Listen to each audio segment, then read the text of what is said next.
Hi there. You're listening to the Voice with Action podcast. I am your host, Deb Balico. And I am Rebecca Pratt, co-founder and president of Orphan Relief and Rescue. Tune in to be awakened and inspired to take action towards what you were created to do in this world, to live fully alive. Hello, welcome to the Voice with Action podcast. I am actually with Rebecca in person in Seattle. We are here for dinner fundraiser. So our board decided this year to change our focus on fundraising and not do an annual gala, and try and see if we can reduce some of our expenses and do little dinner fundraisers or kind of dessert fundraisers. And so last night we had one of our very major recurring donors offered to do like a summer cocktail evening. And she partnered with another donor, and it was a really great night. It was a wonderful event. So if there's any of our amazing donors out there that would be interested in doing a small little gathering your friends, gathering your family, Rebecca would come and visit you. She would speak in person and tell you some amazing stories, and then also have like a question and answer time. So the idea is it's much smaller gathering, way more intimate. You can get to know people so much better. So if you're interested, please email the info at orphanreliefandrescue.org. And so Rebecca has not only just come to Seattle, but she recently returned from West Africa just this last weekend. So she's been on a world tour. Yeah. And here to tell you some very, very fresh stories. So yes.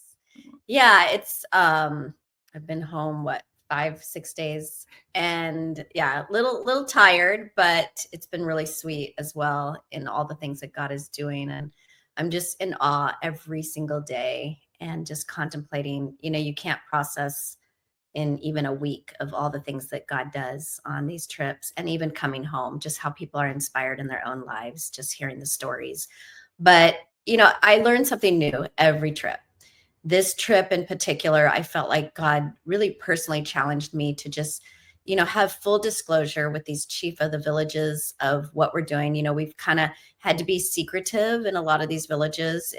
We've been doing the work, particularly in these anti-trafficking villages, for 13 plus years now. And those beginning years, literally our staff would have been at risk to be killed had we started bringing the message of Jesus. And so we were just super careful over the years. And I would always ask my country director, what can I share? What shouldn't I, not share? And I want to make sure that they are safe, they're protected, and that they aren't put in harm's way because of what I say from up front when I come. And I do bring teams as well. And so I'm, always asking the country director, what do you want from the teams that I bring in? And recently he's saying, I want you to be sharing Jesus. I want this basically to pull out all stops and let's just start really sharing the message of Jesus. It's time. And, they've been sowing into these villages now for years and have been careful. We've intercepted hundreds of kids from being sold. We've brought back or facilitated bringing back hundreds of kids from slavery that have come back and put into our school and feeding programs, and helped. We have over 1,000 parents now that we've helped through our savings and loan program. So it's a crazy amount of people that have been being helped now.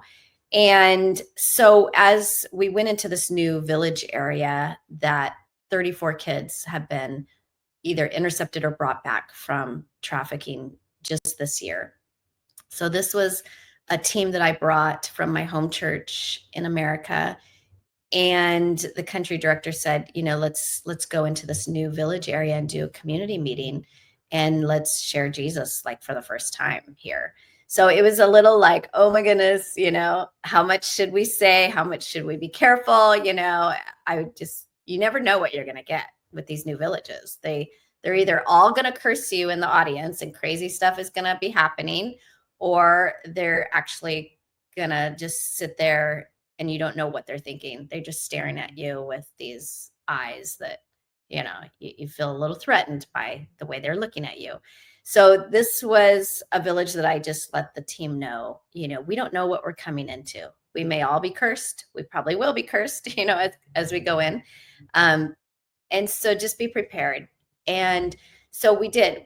I shared from the front, that trafficking is illegal and we don't want them to get into trouble. Sending their kids away into what they say work for their own keep is actually called trafficking. And I kind of went through my whole speech of what trafficking is, and that they could actually go to jail. It's illegal in their country. So these are things that they have never heard. We haven't had the police officers in the social welfare office come to that particular village yet, like we had in our other village areas. So as I'm sharing that, I shared, if you have children that have been sent away and can get them back, then we would ask that you do that, and we can help facilitate that and help you with your children once you bring them back. And I always know in saying that, there's going to be the floodgates are open. You're kind of opening Pandora's box at that point, because it's like, oh my gosh, they're basically giving a green light to bring kids back, and we're giving them hope that they will be helped if they do that. In other villages that we've done that, hundreds of kids have come back from being trafficked. So it's, this new area, I'm like, oh my gosh, it's going to cost $50 a month per child, $600 a year. I'm doing the cha-ching in my head, of, okay, what if they bring back 50 kids? That's, $50 a child per month. So I'm doing that. And at the same time, I'm feeling like the Lord is saying it's time to do this. Speak it from the front and give that hope for them to bring back their children. So I did that. And then my head pastor, associate pastor, and 3 others from our church came, and the 3 others, well, there was 4 returning. They'd come last year with us. But they shared, their testimonies and just a strong message of who Jesus is. And many people committed their lives to Jesus at that meeting. And it was a very powerful meeting. And then we met with the chief and the elders a few days later. And it was pretty crazy because we didn't know anything about these, the chief and the elders. And so I felt like the Lord again said, give them full disclosure of what you're going to be doing in their village. And yeah, and the reason we didn't know them was because it's the 5th village that we're in. So this is our brand new village. We just rescued 35 kids from this village. We've shared the story before of one girl who came to our feeding program, and we were able to follow her home and see, because she was in a desperate situation. And then by adding her to our program, then she and her mother spread to the whole community that if you can bring your children back, that we will add them to our program. And so 35 children were brought back from being trafficked. Yes. And so this is the village that Rebecca's talking about, that they got to go into for the first time. And the village chiefs are meeting with her in this village. Yes. So at this sit-down meeting, it was myself, the associate pastor, and the head pastor of my church that were sitting in this meeting with, there's probably 6 or 7 of the elders, and then the chief. And so I said, I honored them, as being the leaders of this village, and thank you for what you do to help your people. And I want to thank you for inviting us in as well, because they gave us a great welcome into their village area. And they said, we want you here, when we shared at that first community meeting. But I felt like the Lord was saying, I want you to have full disclosure with them of, you're bringing in the message of Jesus. You're bringing in my message to them. And so I just said, for us, I want you to know who we are as Orphan Relief and Rescue. And I want you to know that we are helping your children and your families here, but we are also going to be sharing the message of the God who created us with love, and who is the almighty powerful God of the universe, who's created each of us. And his name is Jesus. And this is the message that we are going to be bringing in to your village. And I wanted you to know that we're not going to, if you don't have to accept this Jesus for us to help your village. Everyone will be helped equally. Nobody's going to be, required to come to Jesus to be helped. But I do want to have full disclosure. This is the message we're bringing in. And I've never done that up front because we've kind of done it secretively through the side door, because we would not have been welcomed into many of these villages had we done that. But I felt like I was to do that on this one. And then my head pastor, he shared basically the salvation message of, what we believe. And then, our other pastor shared a few words. And then the chief said, he says, he said, this is exactly what we want. We don't want any more idol worship being shared here. We want the message of Jesus. So you're welcome. 100%. He didn't say 100%. They don't talk that way. But he said, you have our blessing to bring this message in, and this is what we want. And I was just floored by it. But he also did say, there are certain cults that, believe in Jesus, but also believe in the mermaid. Yes. Okay. Worship. And he said, I don't want that. Okay. So yes. I found out more after this conversation, because I was like, okay, so the idol worship that he's talking about that he doesn't want, what is all that? And my local staff said, basically it's the white celestial church, that they intertwine Christianity with the gods of the area. So in this area, since it's by the ocean, an hour from the ocean, they worship the goddess, the sea goddess, which is the mermaid.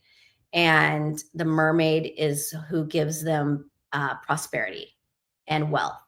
So they said, this is what they believe, that if people from the West come with money, because we all come supposedly with money to do things in their country, if we come in without the message of Jesus, they automatically associate that we are worshiping the mermaid, the sea goddess, because we have prosperity and that's where that comes from. So it's interesting, but they said, since you're coming in with Jesus, you're something totally different than what others who don't have Jesus are.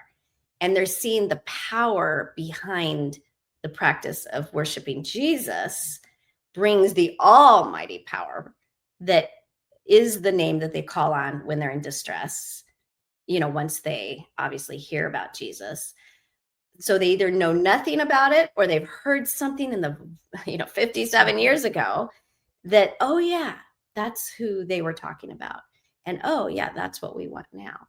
So it's fascinating to me that they have all these belief systems intertwined in there, but that we had basically, we've been given basically the keys to bring in Jesus, which is unheard of, honestly.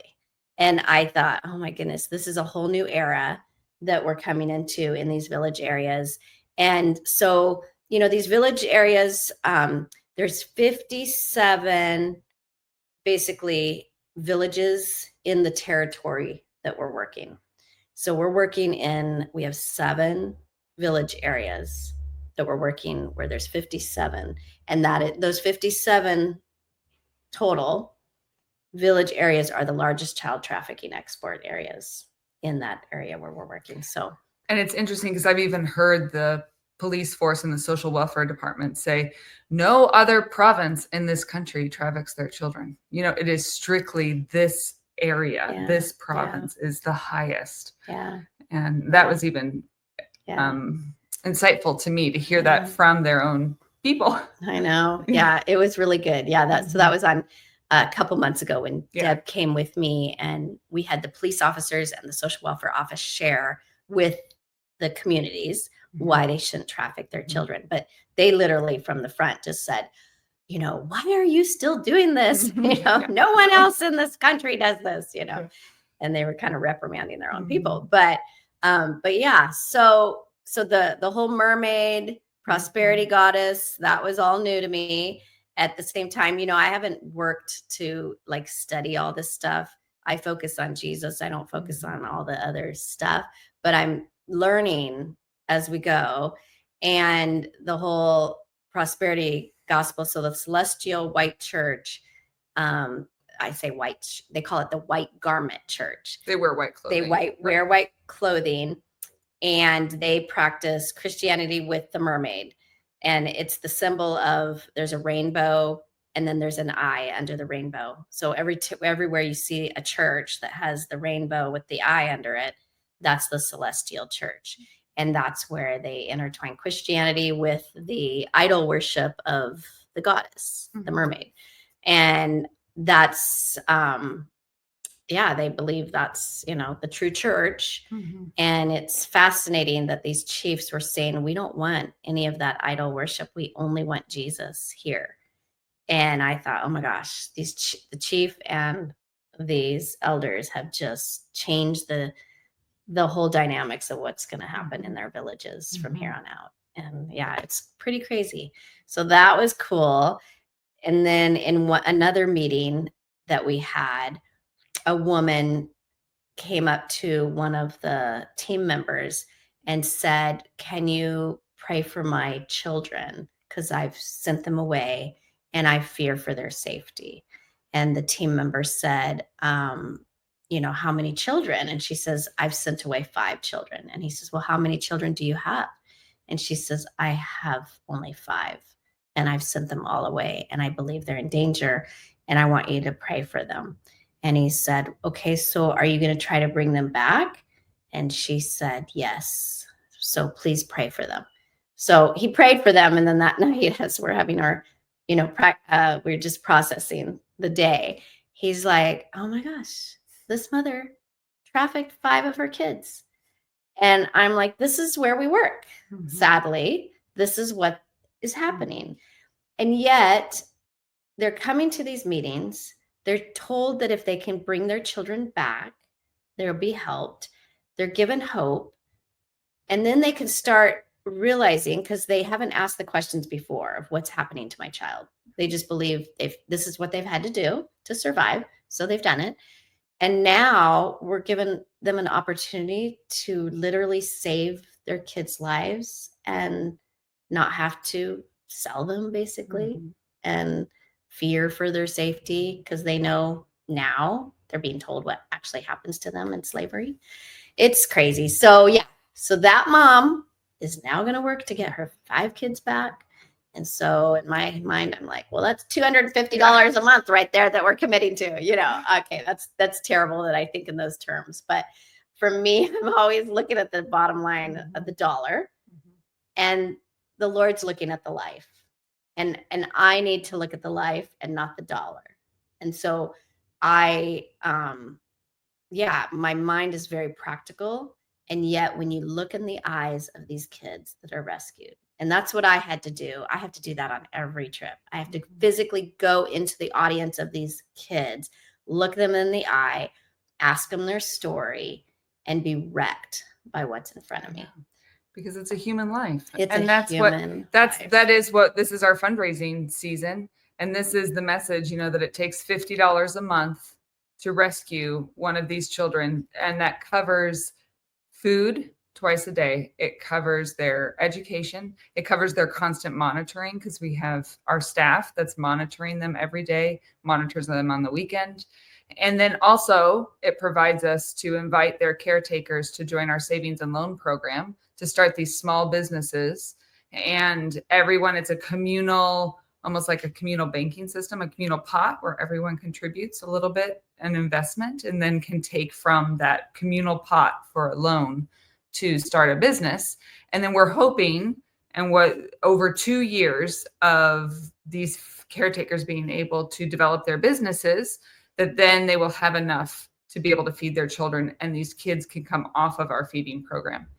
So this is what we're trying to replicate. This is what we're trying to raise more money so that we can save more children that are coming back, that we are promising these families, bring your children back and we will put them in our program. So that's where we need. Yeah. So $50 a month. I mean, that is literally going out to eat. Yeah. Once a month. Yeah. And sacrificing going out to eat once a month. Yeah.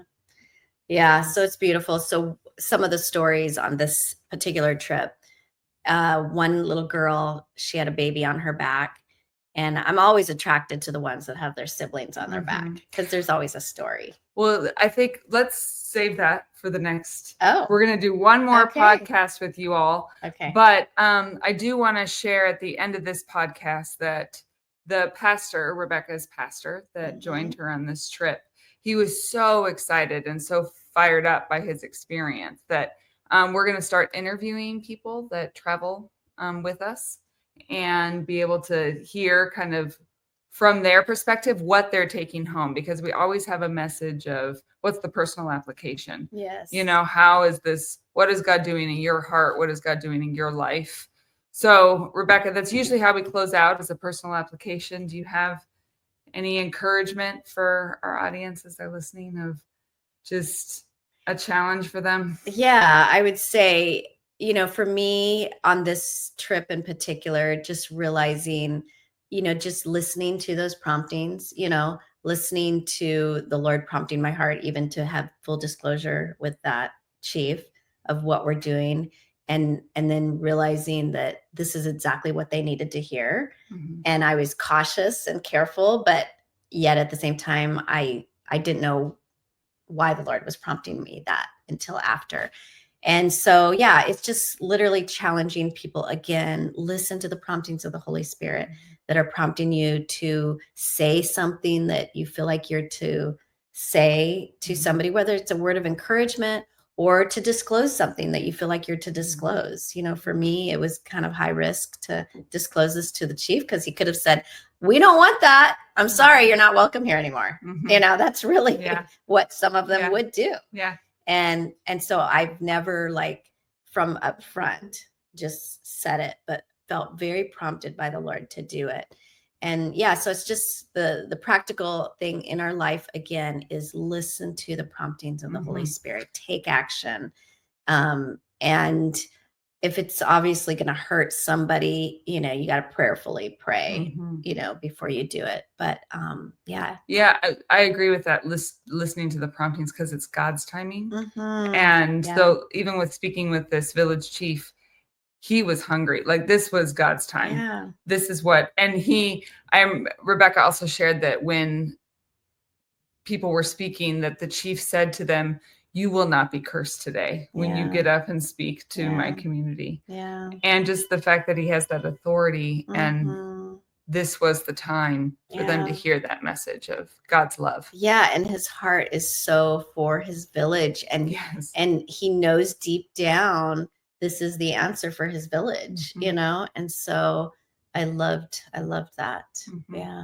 Yeah. So tune in next week. We're going to have more stories from this trip, and we'll see you soon.